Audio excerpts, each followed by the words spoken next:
Welcome back to my channel, Noy Toldanis.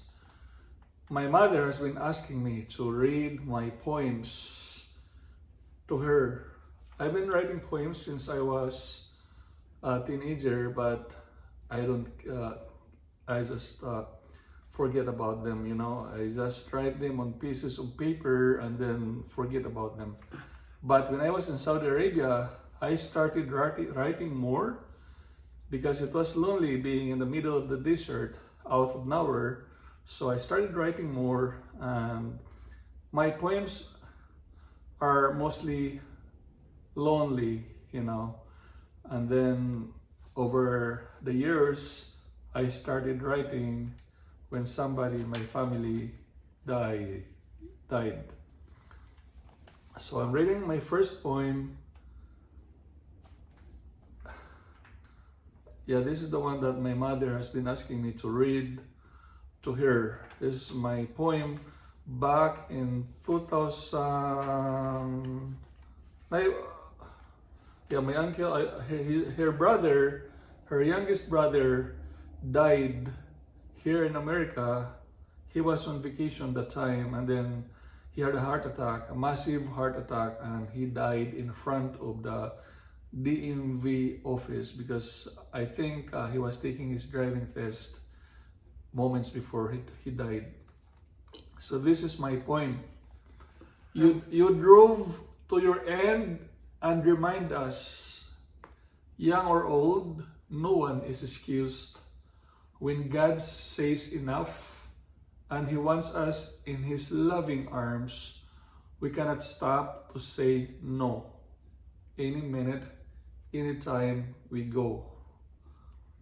You drove to your end and leave us forever to hunger for the stories you would have told us of America the beautiful. You would have smiled. We would have listened with excitement of how a man with a boy's heart conquered America.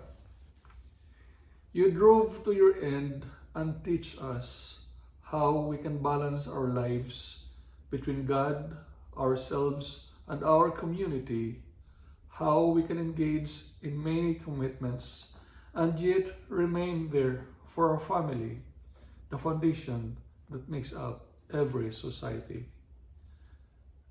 I would repeat the last two sentences. And yet remain there for our family, the foundation that makes up every society. You drove to your end and tell us not to lose our hopes, to keep our dreams burning while our hearts beat with life, to remain humble and patient, to be free of prejudice, to be strong and meet each day with a smile. You silently spoke to us to accept defeat with an open heart, because in the end, truth can set us free. You silently steer us to take things in stride, to never let vengeance take its place in our hearts. Go where happiness knows no bounds. Go to His promised paradise and live among His angels. Thank you for the love and care you had warmly gave us. Thank you for touching our lives. God has taken you back in His keeping. We have you in our hearts forever. And this is what I wrote down my poem. I wrote this poem after learning of my uncle's passing in California while I was in Saudi Arabia. I wept while writing this poem. It speaks of my uncle, his life, including how at one time he was accused at work and got suspended, his social activities, and yes, how he died after taking his driving test. Dito ka upat ka stanzas stanza mo ako ka Fourth stanza. o You drove to your end and tell us not to lose our hopes, to keep our dreams burning while our hearts beat with life, Ang musunod na siya. to remain humble and patient, to be free of prejudice, to be strong and meet each day with a smile. Hindi makadali ipagsagoy. And this is another one that I wrote when the other brother of my mother passed away years after. He was diabetic and he was found dead on his bed. So God took you back amidst the darkness in your room, alone, no one in sight. You must have struggled for relief.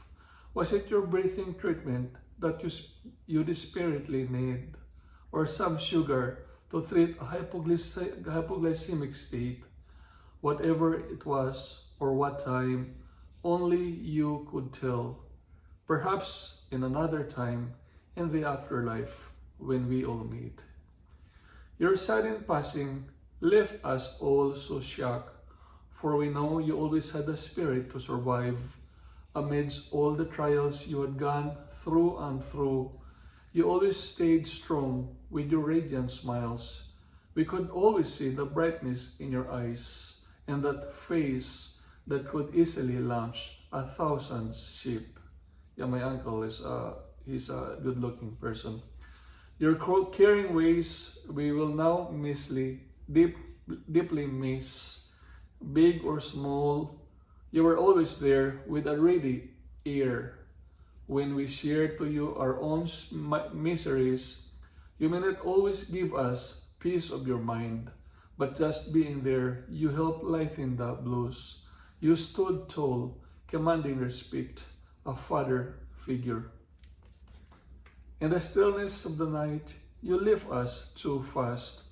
Maybe, yes, this was the way you liked to do it, with no one watching. God held you in his hand. You silently answered his call and returned no more. Enough of my afflictions. I am now free. And worry not, the angels are on their way. Yeah, he was found dead by my cousin.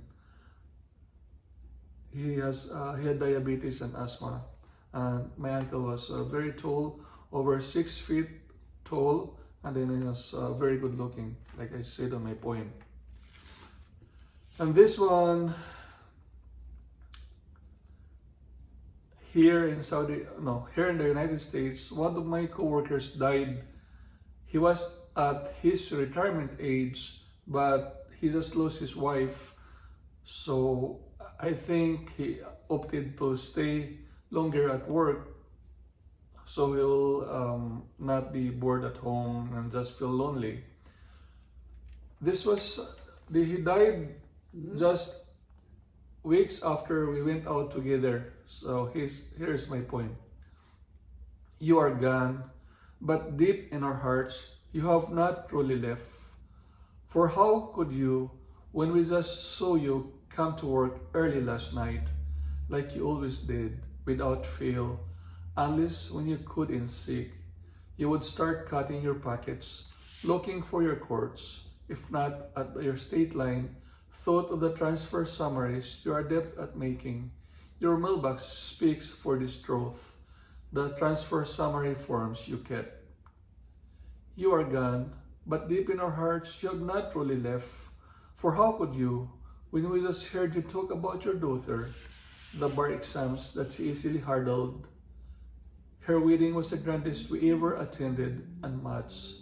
You would share about your pains at work. For Mr. Salazar, we were waiting for you to retire. 26 years in the county is a track record. You are gone, but deep in our hearts, you have not truly left. For how could you, when we just heard you greet a stranger? You were always there, a brother that we did not have, the kuya that we would now miss, the jokes, the fun, the care, even the occasional limps, the cake at every potluck event. How could you leave us so fast? All this will now stop. God has called you back. He said, Enough, you had spent so much time for others, inmates included, not just your wife, whose passing less than 2 years ago had left you so much pain. Now is the time for you to retire for good. I'll take care of your needs. My gate is wide open, my arms awaiting, and so is my embrace. Forget the trip to CRDF. That's where I work, just beyond this trip to eternal paradise. Kahaba. And this one, oh, when I turned 50, this is what I wrote. Medyo basahon mo na isa. Life when at 50, when I turned 50 years old, this is what I wrote. It speaks about my life in the farm and after. Life had taken a drastic change. Long ago, when the smell of rotten hay disappeared, and the dust from the dirt roads had settled down, when the black smoke the antiquated cars emitted had long polluted the air which hovered above the rest. Life had turned upside down when sea from the south of the river, whose loving arms helped raise the fragile child, God took back in the wee of the morning, leaving a hole so deep that no one else can feel. Life had taken so many twists and turns amid the rough seas of South China, all the way towards the deep dunes of Arabia, settling the land of promise, could America, coming from yet another land of promise. The scent of the rotten guava fruits had long permeated the fresh air. Amidst the gentle palm trees which towered the green rice fields in that desolate land, life continuously changes, yet change not. Not the heart nestled in the trusty ground, not the peasant who saw his first light in that secret place amongst the hills, beside a river, and not far from the sea. Life was me, and is me talking about life. It spoke of my... Ang mura kang dato? No, I have some more. It spoke about my life in the farm, because I live close to the mountain and the river and the ocean, and then about losing my loved one, the lady who took care of me when I was a child. It was the most Piling painful, hitra dato ko uno dato. most painful experience I had. And I mean, when I was younger. There's another one for my brother-in-law. He's American, and this is what I wrote when he passed away. He was with the Air Force during his young years, and that's why I mentioned Air Force in this poem. I was actually on a cruise going to Mexico when I wrote this poem. I finished this in just probably 1 hour or less. The muffled sounds of the Air Force units had died down. The traveler, weary from the non-stop flights, could eat his last. I saw most of the world, he said. Time for me to go. Time for me to let go. I was blessed. All my 70-something years, I had done my part to God, to my country and my family.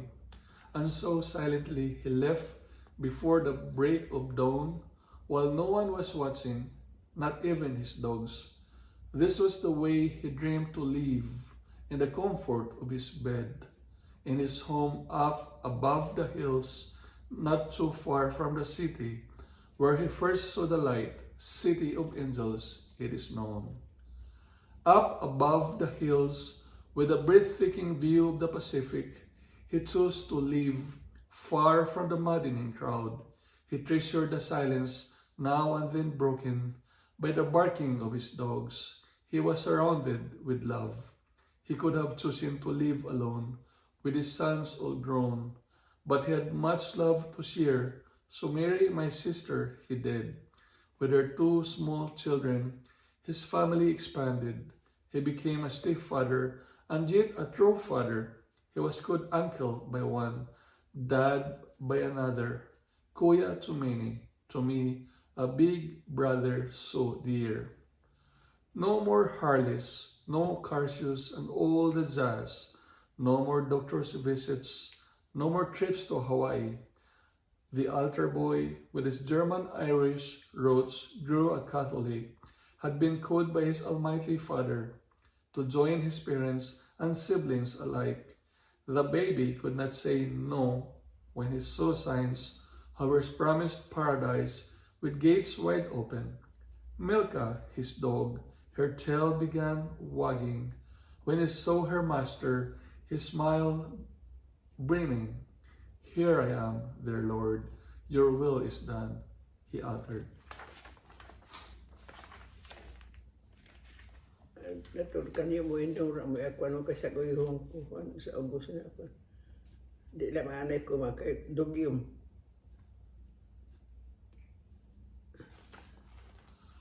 Okay, I have a few more, but yeah, my mother, she wanted me to read especially the first poem that I wrote, because she said she's been trying to memorize it for a while. Okay, this is it for now. I would like to read this one. This is a poem I wrote during the 20 years of our non-profit association, CANTILAN Association USA. I wrote this poem while waiting for my mother-in-law, who was with her doctor, and I was in my car, and I finished this poem just that afternoon, just like in an hour or so. It's untitled. Over 20 years ago, at a house in Inland Empire in Southern California, not far from the famed Hollywood, Carcanos, away from the land of their birth, from all directions, mainly from the west, mingled to celebrate old CANTILAN's annual feast amidst a cornucopia of their all-time favorite dishes.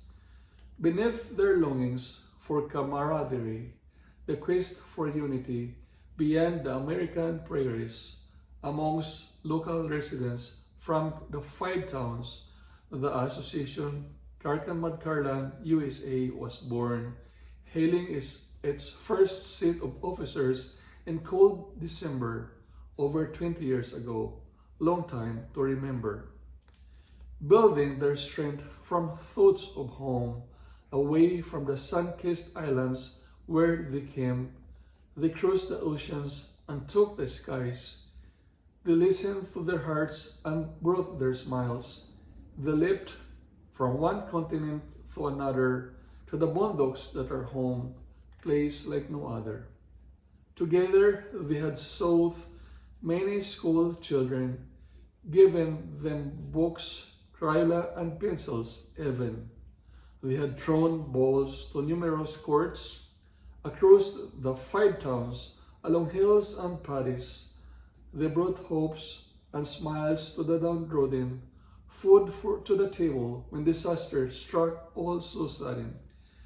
They handed diplomas, though that's chosen few, offered them light when darkness was in view.